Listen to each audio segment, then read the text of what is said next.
एक और देखो छोटा सा क्वेश्चन है जो जैसे हाँ एक छोटा सा ही है बट सेम ही बात ना हर ग्रुप में हमें आगे देखने को मिलेगी, 16th में भी 17th में भी। तो मतलब एक ट्रेंड हमारी माइंड में रहना चाहिए। ठीक है बेटा। तो देखो वो क्वेश्चन क्या है बेसिकली कि जो नाइट्रोजन है वो इतनी इजीली कैटिनेशन शो नहीं करता but phosphorus catenation easily show कर लेता है। Catenation means ability to link with its own atom, मतलब अपने ही एटम के साथ बॉन्ड बनाने की क्षमता, जो कि सबसे ज़्यादा पूरी पीरियोडिक टेबल में कार्बन में होती है। तो कार्बन अपने साथ इतने सारे उसने कंपाउंड बना लिए कि पूरी एक अलग ब्रांच ही बन गई ऑर्गेनिक केमिस्ट्री, है ना, जिसको अलग से इतना सारा बच्चों को याद करना पड़ता है, रिएक्शंस याद करने पड़ते हैं ना है। तो देखो मतलब क्या है कि कैटिनेशन क्या होता है, अपने ही एटम के साथ लिंक करने की टेंडेंसी को हम क्या कहते हैं, कैटिनेशन कहते हैं।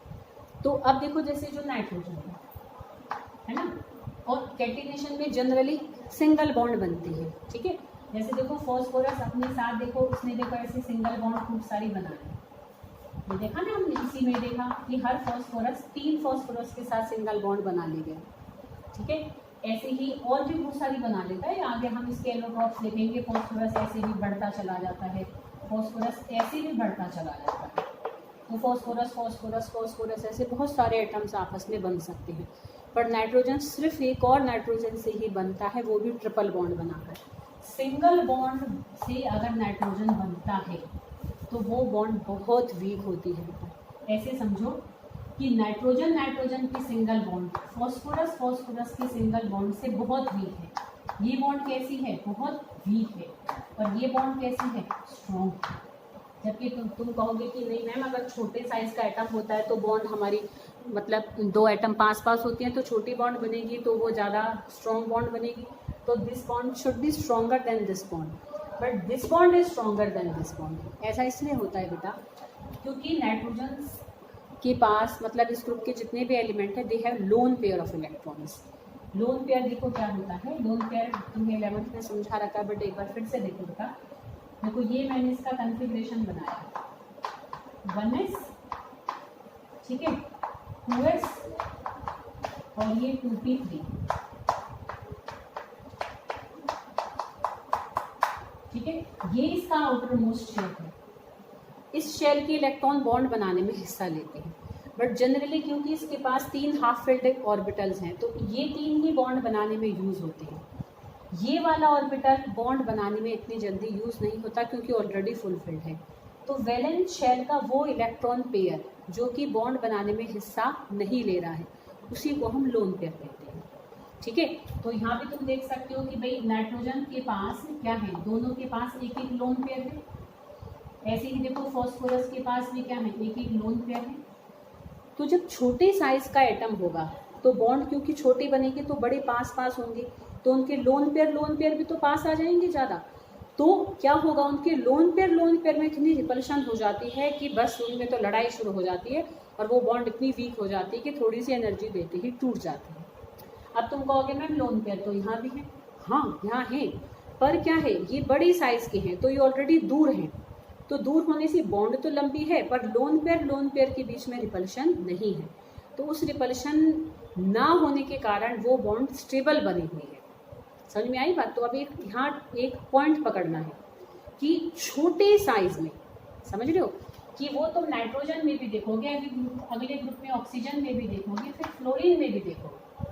ठीक है, जब लोन पेयर्स आ जाते हैं तो ऐसे स्मॉल साइज, कार्बन भी लोन पेयर है ही नहीं, इसलिए कार्बन का छोटा साइज होने के बावजूद भी उसकी कैटिनेशन सबसे अच्छी है क्योंकि उसके पास कोई लोन पेयर ही नहीं है, उसके पास कोई ऐसा इलेक्ट्रॉन बचता ही नहीं है जो कि बॉन्ड बनाने में हिस्सा ना ले। ठीक है, पर नाइट्रोजन में, ऑक्सीजन में, फ्लोरीन में, इनमें क्या होते हैं, लोन पेयर्स होते हैं, ऐसे इलेक्ट्रॉन्स बच जाते हैं जो बॉन्ड बनाने में हिस्सा नहीं ले रहे होते और वैलेंस शेल के होते हैं, आउटर मोस्ट शेल के होते हैं। ठीक है, तो due to higher lone pair repulsion in case of nitrogen single bond due to small size of nitrogen atom, nitrogen की छोटे साइज के कारण उसके लोन पेयर में बहुत ज़्यादा रिपल्शन हो जाती है, इसलिए नाइट्रोजन की सिंगल बॉन्ड बहुत वीक होती है as compared to phosphorus single bond where lone pair repulsion is not so much appreciable. समझ में आ रही बेटा बात? ठीक है, इसलिए नाइट्रोजन कैटिनेशन शो नहीं करता, फॉस्फोरस कैटिनेशन शो आराम से कर लेता है, क्योंकि उसकी सिंगल बॉन्ड ज़्यादा स्ट्रॉन्गर है नाइट्रोजन नाइट्रोजन के सिंगल बॉन्ड से। क्यों? क्योंकि वहाँ लोन पेयर रिपल्शन ना के बराबर है। ठीक है बेटा, क्लियर? तो ये हमने इनकी एक तरीके से सारी अब ऐसे समझ लो कि हमने फिजिकल प्रॉपर्टीज़ कर ली, एटॉमिक प्रॉपर्टीज़ कर ली, ठीक है, और केमिकल प्रॉपर्टीज़ हमने मतलब एक तरीके से उनके जो मॉलिक्यूल हैं उनसे रिलेटेड कर लिए। समझ रहे हो? मतलब मेन जो क्वेश्चन आंसर है उसका एक पार्ट हमारा कंप्लीट हुआ। अब हमें मतलब ये जो कंपाउंड्स बनाते हैं तो उन कंपाउंड्स में बेसिकली हमें इनके हाइड्राइड्स को करना होता है। हर ग्रुप के हाइड्राइड्स बहुत इंपॉर्टेंट टॉपिक हैं और एक में अच्छे से समझ लो, फिर वैसे ही 16th और 17th ग्रुप में 18 ग्रुप तो बेचारे कुछ बनाते ही नहीं, तो वहाँ कुछ ज़्यादा काम नहीं बचता। ठीक है, तो 15th ग्रुप के हाइड्राइड्स को हम देखेंगे। हाइड्राइड्स मतलब कंपाउंड्स विद हाइड्रोजन। तो हाइड्रोजन के साथ मिलकर ये कैसे कंपाउंड्स बनाते हैं, उनकी अलग अलग प्रॉपर्टीज़ का क्या ट्रेंड है जब हम ऊपर से नीचे की तरफ आते हैं हाइड्राइड्स की। ठीक है, तो देखो, अच्छा नाइट्रोजन जब हाइड्रोजन के साथ कंपाउंड बनाएगा तो वो देखो, क्योंकि इन सबको 3-3 इलेक्ट्रॉन चाहिए तो सब 3-3 हाइड्रोजन से बनेंगे। तो नाइट्रोजन का हाइड्राइड क्या बनेगा? NH3 ammonia. फॉस्फोरस का हाइड्राइड क्या बनेगा? PH3 phosphine. आर्सेनिक का हाइड्राइड क्या बनेगा? ASH3 आर्सीन कहते हैं इसको। इसको हम स्टिबिलीन कहते हैं, इसको बिस्म्यूथीन कहते हैं। तो अब हम इनके हाइड्राइड्स को पढ़ने जा रहे हैं। ठीक है, इनके बनाने का भी, जैसे इसको हम एक तरीके से मैग्नीशियम नाइट्राइड से बना लेते हैं, इसको कैल्शियम फॉस्फेट से बना लेते हैं। तो प्रिपरेशन इतनी नहीं आती है, मतलब कैल्शियम फॉस्फाइड से बना लेते हैं। ठीक है, तो इस तरीके से हम अमोनिया इनके एक एक रिएक्शन मैंने लिख दिया है, तो वहाँ से देख सकते हो। अब हम इनका अगर स्ट्रक्चर देखें तो अमोनिया का स्ट्रक्चर तुम कर चुके हो 11th में, तो जैसा अमोनिया का स्ट्रक्चर है बाकियों का भी वैसा स्ट्रक्चर है। कैसा होता है नाइट्रोजन का, अमोनिया का? फिर से देख लो। देखो नाइट्रोजन का अगर मैं कन्फिग्रेशन बनाऊँ, वैलेंस शेल का बनाऊँ बस बेटा, तो 2s और 2p को हमने बनाया।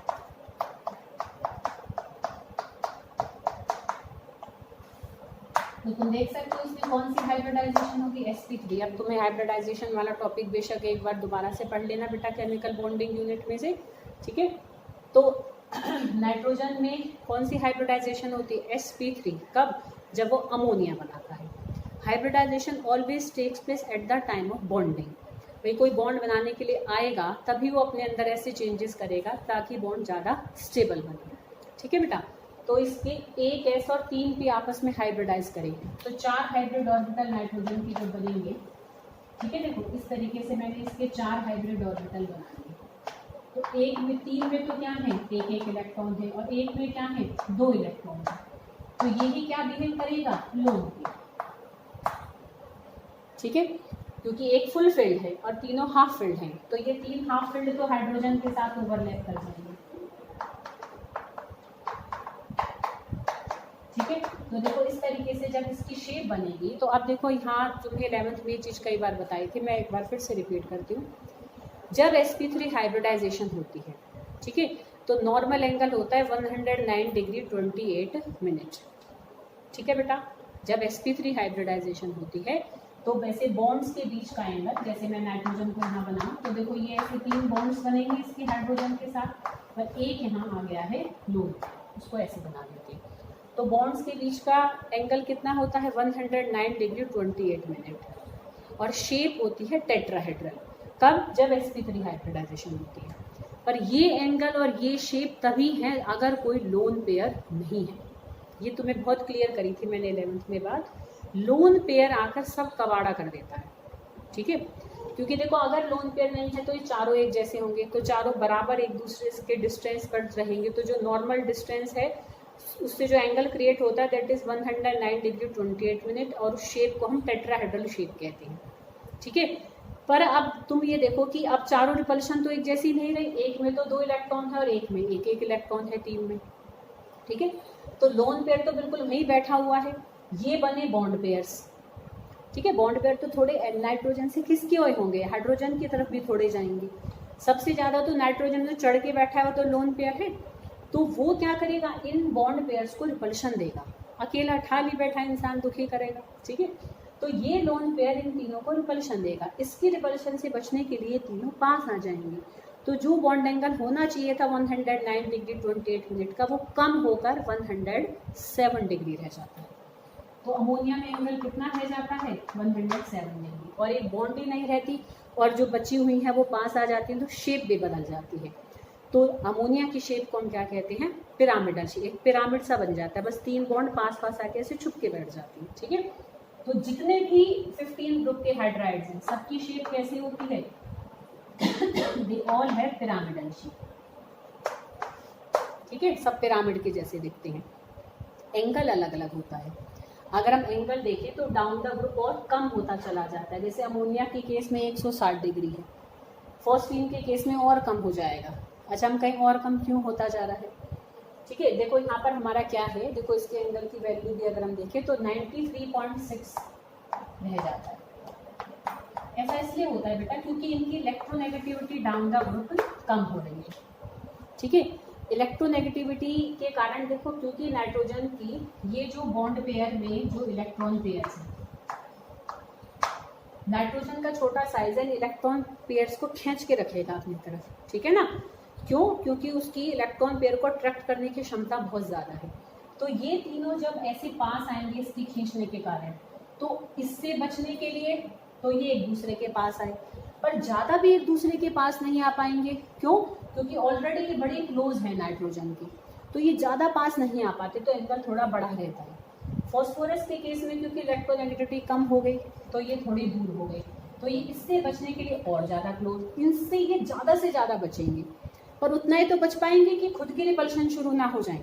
तो ये पहले से अगर पास होंगे सेंट्रल एटम के हाई इलेक्ट्रोनेगेटिविटी के कारण, तो ये ज़्यादा पास नाइट्रोजन के, अमोनिया के केस में नाइट्रोजन की हाई इलेक्ट्रोनेगेटिविटी के कारण नहीं आ पाती है। समझ रहे बेटा बात को, क्योंकि ये इनको ज़्यादा खींच रहा है, तो ये ज़्यादा क्लोज करेंगे तो आपस की रिपल्शन शुरू होगी। पर ये पहले से अगर थोड़े दूर दूर हो गई इसकी कम इलेक्ट्रोनेगेटिविटी के कारण, जैसे फॉस्फीन में फॉस्फोरस की, ठीक है, तो वो थोड़े और ज़्यादा क्लोज आ जाएंगे, ठीक है।